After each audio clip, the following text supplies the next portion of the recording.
did not sign those documents because, first of all, if you remember that Justice Kimaru had declared that the extradition or the removal of Miguna was illegal, and the order saying that he was not a Kenyan citizen was also illegal. Therefore, the status quo had to be maintained, which meant that he was a Kenyan citizen. Now, when the Immigration Department, after a crisis, comes up with documents to try and safeguard a situation and bring documents that he should sign to regularize his citizenship, then we cannot agree to that because, first of all, we are citizens. So what do they want us to regularize? The moment we take those documents and sign them, then what does that mean? It means then that we have agreed to the situation that they were right from the word go. And therefore, the case shall be defeated. Miguna's right as a citizenship has been declared by the court, and it was up upon the prosecution, the state, to come and prove otherwise. The moment we sign those documents, we have helped them in doing that. And then the issue of contempt, which has been there, will have been resolved very easily. And this would have shown that they were right from the word go.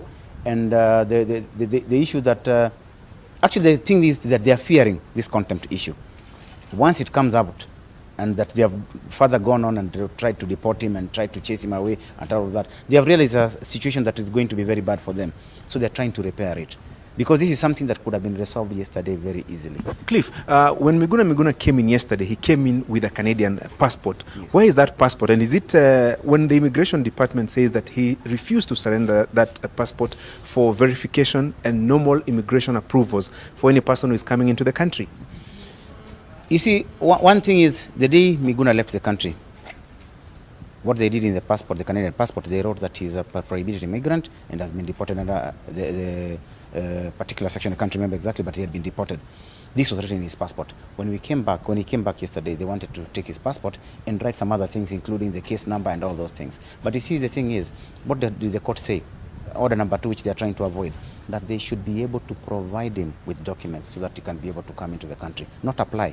Provide him with documents. Why? They had destroyed his document, and that was a court order. Now, what do? They avoid that part that says that they should provide us with documents, and then try to use it, to force him to use the Canadian passport, which was also an alternative. Why would they want to use that? Because that way they are able to control his movement, because he'll only be given a visa as a foreigner. Once he's given a visa as a foreigner, then that means he's given time limits. Once he's given time limits, then they can refuse to renew that time period. They can come and arrest him that maybe he's unlawfully present. Because remember, the court said one thing, that he should be in this country until the finalization of that case. We don't know how long it's going to take. But if they give him time limits, what does that do? That makes it conditional. And the court said it's unconditional, that he should be here. Have you been able to see your client? Have any of the legal team been allowed to speak to him, maybe make out of how his situation is here at the Jomo Kenyatta International Airport? I communicated with him last night, and actually at about 3 a.m. this morning, and he was in Unit 2, that's where we are at the moment. But he had been kept in a room that was, he was not allowed to be seen by anybody else. They have not given him food, at least at that moment that we spoke. They have not given him any water. Nobody else has been able to see him until this particular moment. As you can see, Senator Rengo and Honorable Amolo Tienda are also here in Terminal 2. They are waiting to see whether they can be able to access him. So until this particular moment, we have been blocked. We are not allowed to move in. We are not allowed. As you can see, the door has been locked. They have seen us come in. They have locked the door. So you can see the kind of situation we are dealing with. We are dealing with rogue people. For now, I wouldn't say there's much to report, because we've been here now almost 5 hours, together with Senator Rengo and Advocate Waikwa Nyoike. We had come here as the advanced legal team. We had learned that they were holding Dr. Miguna in Terminal 2, and so we sought to access him.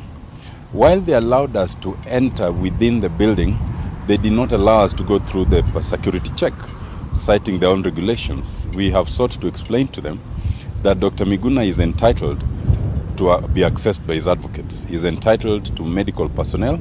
He's entitled to be visited by family, because, as it were, he is also slightly injured, we understand, on the left arm. So far, they have not done that, and so we are still waiting to be allowed to access him.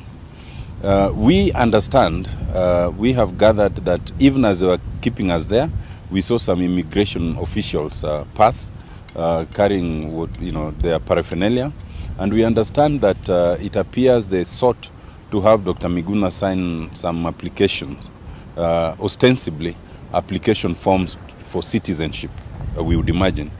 But as is entitled to, Dr. Miguna declined to sign any documents without the presence of his lawyers. And so we understand the immigration officials then left. So as we are here, he's being held there, incommunicado. We have not accessed him. Family has not accepted him. The medical personnel have not accessed him. And so basically he's in limbo. So we're just waiting. Is there a requirement, a regulation on how long he can stay here? Can he stay here for as long as the immigration team wants him to stay here? Dr. Miguna is a Kenyan. The Kenyan constitution secures not just for Kenyans, but for anyone who is within the Kenyan space, that if you are arrested, the maximum amount of time you can be held is 24 hours, whether it's the police, whether it's the immigration officials or anybody else. He has been held here since yesterday at about 1:40 p.m. That has already exceeded the 24 hours. The only way you can be held beyond that time is if anybody approaches the court to extend that time for good reason. They have not done that. So where we are is that the officials are not only in breach of the earlier court orders, they are also in fresh breach of the rights of Dr. Miguna. How long are you pushing this? How is there any sort of a compromise in terms of whatever happens in terms of resolving this question? From where I stand, this standoff is completely unnecessary. It is unnecessary because the immigration department took Dr. Miguna's passport. The court ordered that they release it to him.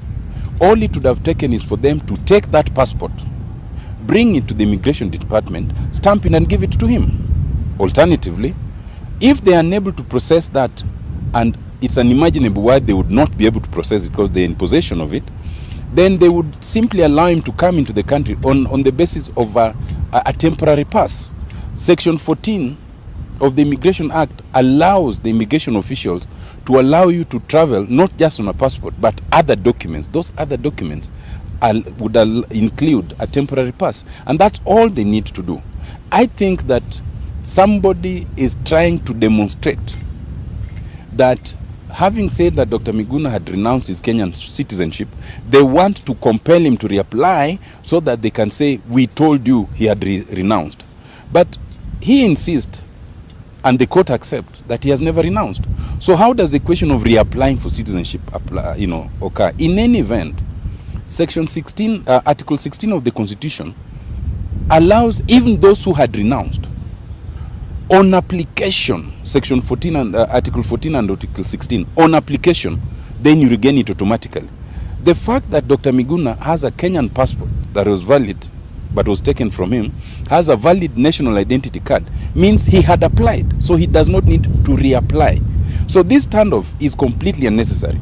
It is somebody somewhere trying to demonstrate that they are in authority. That is called abuse of power.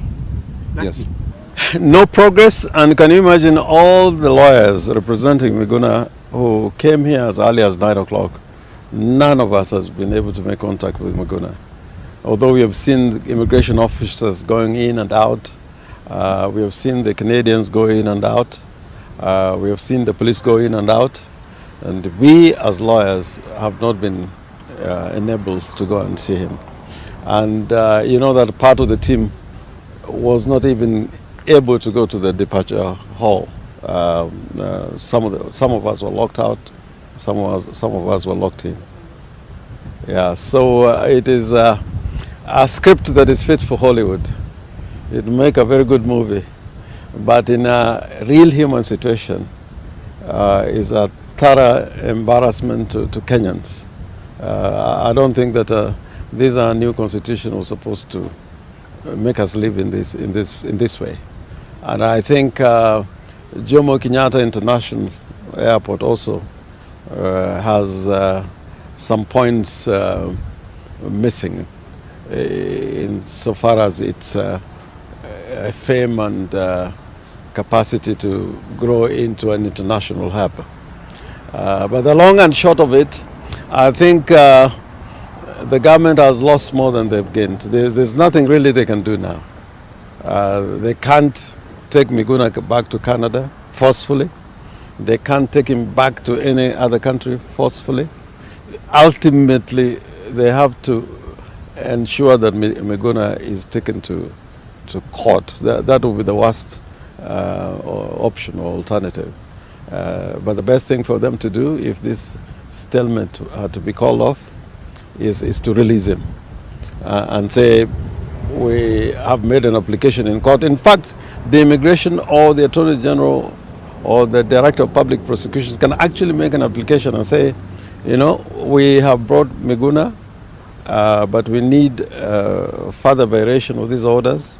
But you do that in the spirit of the law and in accordance with the law. You don't take the law into your own hands and try and choose how to comply with the court orders.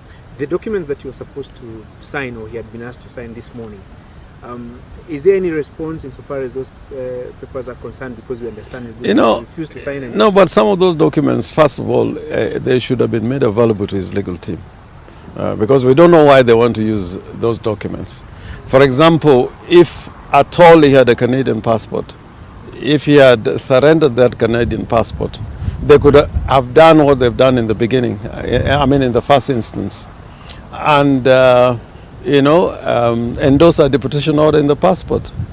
We don't know what they could have done. If he made an application of sorts, which includes an application of what they are saying this morning, that they want him to regularize his Kenyan citizenship, which is an acceptance, as indeed is a Kenyan citizen. They would have done that to the extent of only receiving that application and taking it to court and say, this is our case, that this man had renounced his citizenship, is now trying to reclaim his citizenship. So they're playing games, and if they continue to play the games, we will play the games. But if they want the matter to be resolved, you can sit down at a table with a group of lawyers. We've got senior lawyers, experienced lawyers. Cliff here is an experienced lawyer. They can bring their lawyers who are in court, like Mr. Ngatia, and talk this over. And I know that the issuance of documents, for example, if you're a Kenyan and you landed here and your passport you forgot was in the aircraft, and probably the aircraft went back to Dubai, and by the time it reaches Dubai, somehow somebody has picked it up and gone away with it. Would you be returned to Dubai? No. So long as you've got a proof that you're a Kenyan, or you've got orders that are in place which has been served on the immigration officials, they'll issue you with, documents, temporary or provisional documents, in order to deal with that situation. Kwa hivyo tuendelee kungoja tu. Hamna lolote ambalo mmesikia? Hakuna lolote, na nashukuru wanahabari, the media, kwa sababu mmekaa hapa tangu jana, na hiyo kuonyesha kwamba serikali na watu wengine ambao wanafanya kazi kwa shirika za umma hawajakomaa kulingana na katiba yetu mpya. Lakini watu wetu wanahabari wanaendelea kwa mstari wa mbele kuona ya kwamba tumelinda hiyo katiba. Na nyinyi wenyewe yale madhambi serikali imeshafanyia ni zaidi hata yale ambayo tunaona leo. Kwa hivyo ni jambo nzuri sana ya kwamba tangu jana mmekuwa hapa, na sisi pia tutaendelea kukaa hapa. Nikichoka pengine nitaenda, lakini bwana Cliff atabaki. Cliff akienda mimi nitabaki. Wengine wako mjini kotini, na wenzetu wanasiasa na wengine wanafanya kazi na washikadau pia pengine watafika hapa. Hakuna uwezekano wa Miguna kusafirishwa kwa nguvu sasa, kwa sababu serikali inasema hawezi kutoka airport. Lakini hata kusema kumsafirisha kwa nguvu, kipengee cha 28 ya katiba inasema kuna ile kitu inaitwa utu, human dignity. Ile unyama ambao walionyesha jana ni ajabu, na kwamba kama ni lazima basi wanaweza kurudi kule kotini kusema ya kwamba tumeshindwa, amekataa, sasa tunataka uwezo kutoka kotini kumwondoa kwa njia ama kumsafirisha kwa njia fulani. Lakini yale ambayo wamefanya mpaka sasa ni kuonyesha kwamba tunazungumza demokrasia, lakini tuna udikteta ambao haina kipimo.